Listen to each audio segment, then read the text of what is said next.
자, 이제 매일 정리 노트 기초 영어 정리편 시작해 보도록 하겠습니다. 자, 첫 번째 부동산 개발입니다. 부동산 개발이란 인간에게 뭐예요? 양호한 생활 공간을 제공하기 위해서 토지를 개량하는 거죠. 그래서 건축, 대수선, 리모델링, 구축물 만드는 것들이 있을 거고요. 개발업이란 뭐예요? 타인에게 공급할 목적으로 개발을 수행하는 업을 말한다. 이렇게 해주시면 되겠습니다. 두 번째는 부동산 금융입니다. 금융은 뭐예요? 돈 빌리는 거예요. 자금을 조달하는 활동. 그래서 주택금융에는 두 가지가 있어요. 주택 구입을 위해서 소비하는 주택담보대출이 있고요. 주택 공급을 위한 뭐예요? 개발금융 두 가지가 있습니다. 그래서 금융에는 뭐가 있다? 두 가지가 있다. 주택을 사기 위한 주택 소비금융이 있고요. 주택을 짓기 위한 주택 공급금융이 있다는 소리예요. 아시겠죠? 우린 대부분 주택 소비금융에 해당하게 되겠죠. 그래서 부동산 금융이었습니다. 세 번째 부동산 투자회사입니다. 부동산 투자회사는 리츠라고 얘기를 하는 거고요. 리츠는 단독 문제로서 나올 수가 있겠죠. 그래서 주식을 통해서 자금을 모아 부동산에 투자하고 운영하여 발생한 수익을 투자자에게 돌려준다. 부동산 투자회사는 세 개가 있어요. 자기관리, 위탁관리, 기업 구조조정 세 가지가 있고요. 자기관리와 위탁관리 그리고 기업 구조의 각각의 특징을 잘 구분해서 정리해 주시면 되겠죠. 그래서 부동산 투자회사는 리츠라고 표현을 하는데요. 여러분들이 주식시장에 들어가시면요. 혹시 K탑 리츠라든지 이런 리츠 회사들이 많이 있을 거예요. 이런 데들이 다 뭐예요? 부동산 투자 회사에 속하는 겁니다. 아시겠죠? 다음입니다. 부동성입니다. 움직인다고 못 움직인다고? 못 움직인다고. 그래서 토지의 자연적 특성 중에 하나이며 토지의 위치는 뭐예요? 인위적으로 이동시킬 수 있다 없다? 없다라는 소리예요. 그래서 여러분들 토지의 특성이 두 가지 나뉘죠. 무엇으로? 자연적 특성과 인문적 특성 나뉘는데 이 중에서 자연적 특성을 잘 구분해 달라고 말씀드렸죠. 부동성, 부증성, 그리고 영속성, 그리고 개별성, 마지막 인접성 이렇게 나누시면 되세요. 그래서 이 중에서 부동성, 움직인다고 못 움직인다고? 못 움직인다고. 그래서 활동을 국지화시키는 거고요. 임장활동이 필요한 거고요. 동산과 부동산을 어떻게 하는 거예요? 구분시키는 겁니다. 그리고 하나만 더 해보죠. 지자체의 뭐가 된다? 조세, 수입의 근거가 되기도 합니다. 아시겠죠? 왜? 움직이지 못하니까. 다음입니다. 부증성입니다. 자, 부증성 했죠? 부증성. 토지의 자연적 특성 중에 하나이며 생산비를 투입해서 만들 수 있다 없다? 만들 수 없다. 여기에 체크하셔야 돼요. 물리적 양을 증가시킬 수 없는 특성입니다. 부증성으로 인해 무엇이 생기는 거예요? 지가가 높고요. 독점하고 쉽고요. 수요에 대한 경쟁을 야기시키는 겁니다. 그래서 부증성의 예외는 존재하지 않습니다. 다만 용도적, 경제적 공급은 가능해요? 불가능해요? 가능하다라는 점 체크 잘 해주시길 부탁드리겠습니다. 아시겠죠? 무엇은 불가능하지만 물리적 양을 증가시키는 것은 불가능하지만 용도적으로, 경제적으로는 공급 가능하다, 불가능하다, 가능하다라는 뜻이에요. 다음입니다. 부채 감당률입니다. 굉장히 중요하죠. 그쵸? 부채 감당률, Debt Coverage Ratio라고 얘기하는 거고, 부채 감당률. 만약에 학개론에서 뭐가 중요합니까? 라고 얘기했을 때 부채 감당률이 중요합니다라는 게 몇 번째? 두 번째가 되겠죠. 첫 번째 중요한 건 영업 현금 흐름. 그래서 부채 감당률은 뭐다? 순 영업 소득을 뭐로 나눌까?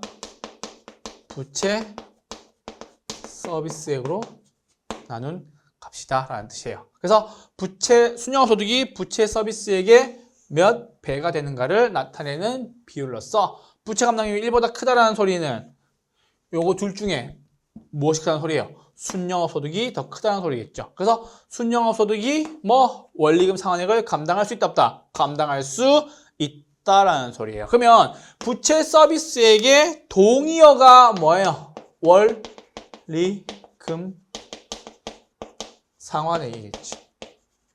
그쵸? 부채 서비스의 동의어가 뭐? 원리금 상환액. 그래서 1보다 큰 경우를 선호한다. 왜요? 순영업소득이 부채 서비스액보다 크기 때문에 빚을 잘 갚겠죠. 그래서 금융기관은 부채 감당률이 1보다 큰 것을 선호한다. 이게 뭐다? 부채 감당률이다. 이렇게 해주시면 되겠습니다. 다음입니다. 부채 비율 나왔어요. 부채 비율은요, 뭐분의? 지분분의 부채입니다. 그래서 잘 보세요. 자, 부채 비율은 뭐분의 뭐? 지분분의 부채입니다. 라고 해주셔야 되겠죠. 지분분의 부채. 이게 뭐예요? 자기 자본. 지분이 뭔데? 자기 자본. 부채. 부채가 뭔데? 융자액. 융자액에 따른 말이 뭔데? 타인 자본 비율. 그쵸? 그러니까 부채 비율은 뭐예요? 내 돈분의 남돈이에요. 내 돈분의 뭐? 남돈. 그래서 부채 비율을 말한다. 자기 자본은 뭐라 그럽니까? 지분이라고 하고, 타인 자본은 뭐라 그럽니까? 융자액, 대출액, 차입액, 부채 등 다양하게 표현됩니다. 부채 비율이랑 대부 비율은 뭐? 다릅니다. 그래서 자, 보세요. 대부 비율은 부동산의 가치분의 부채를 대부 비율이라고 얘기합니다. 그리고 부채 비율은요, 뭐분의? 지분분의 부채를 부채 비율이라고 얘기를 합니다. 그래서 요거 두 개 구분해서 정리해 주시면 되겠고요. 자, 그 다음 비체계적 위험입니다. 체계적, 비체계적. 비체계적 위험. 개별적인 부동산의 특성으로부터 야기되는 위험으로서 뭐예요? 비체계적 위험은 뭐예요? 분산 투자를 통해서 피할 수 있다, 없다? 피할 수 있는 위험이다. 그러나 모든 부동산 및 부동산 전체에 나타나는 체계적 위험은 분산 투자로서도 피할 수 없다. 자, 이렇게 되는 겁니다. 그래서 총 위험은 무엇과 무엇의 합이다. 체계적 위험과 뭐? 비체계적 위험의 합으로 구성되어 있는데, 총 위험은 무엇과 무엇의 합? 체계적 위험과 비체계적 위험으로 구성되어 있는데, 체계적 위험 줄일 수 있다, 없다? 줄일 수 없다라는 거죠. 왜요? 인플레나 뭐 경기 변동 같은 것들이니까. 그런데 체계적 위험 줄일 수 있어요, 없어요? 없어요. 줄일 수 있다는 소리죠. 왜? 영업 경비 등이 되는 거니까. 그래서 줄일 수 있는 거 뭐? 비체계적 위험. 그럼 총 위험은 여러분 줄일 수 있습니까? 네, 줄일 수 있다. 왜요? 왜? 물어봐야지. 왜? 비체계적 위험이 뭐? 줄어드니까. 됐죠. 그래서 총 위험은 체계적 위험 더하기 비체계적 위험인데, 비체계적 위험에서 줄일 수 있으니까 총 위험 역시 줄일 수가 있게 되겠죠. 이렇게 보시면 되죠. 위험 10 더하기 10이에요. 맞아요? 총 위험 원래 얼마였는데? 20이었는데 얘가 10 고정됐죠. 얘는 뭐야? 8로 줄어들었어요. 얼마 줄어들었어요? 18로 줄어들었겠죠. 줄일 수 있네요. 줄일 수 있네요. 그쵸? 얘는 줄어들었어, 안 줄어들었어요? 안 줄어들었잖아. 됐죠? 이렇게 해주시면 되겠습니다. 비체계적 위험이었습니다. 자, 사정보정입니다. 사정보정과 선형이론 해보시죠. 사정보정이라는 말은 어디서 만날 수 있는 거예요? 거래사례 비교법에서 만날 수 있는 거예요. 그런데 자, 잠깐만. 거래사례 비교법에서 뭐? 사정보정 있는 거죠. 자, 사정보정 봅시다. 사정보정이란 거래사례 비교법에서 수집된 거래사례가 당사자의 뭐 사정이나 뭐 개별 동기가 개입되어 있을 때에 그 사정을 바로 잡아서 뭐예요? 정상적인 가격 수준으로 정상화시킨 것을 말한다라는 거예요. 오케이? 그런데 토지의 감정평가 방법이 뭐예요? 공, 시, 지가, 기준법을 쓸 때는 있다 없다. 사정보정 있어요 없어요? 사정보정 없다. 그렇게 계속 말씀을 드리고 있죠. 그렇죠? 공시지가 기준법은 사정보정 없다. 무엇은요? 공시지가 기준법에서는 사정 보정하지 않는다. 사정 봐준다, 안 봐준다? 안 봐준다. 왜? 기준이니까요. 기준에서는 뭐? 사정 보정 있다, 없다? 사정 보정 없다. 이렇게 보시면 되겠습니다. 아시겠죠? 그래서 당사자 사정이나 개별적 동기가 개입되어 있으니까 이 사정 때문에 지나치게 비싸거나 혹은 뭐거나 싸게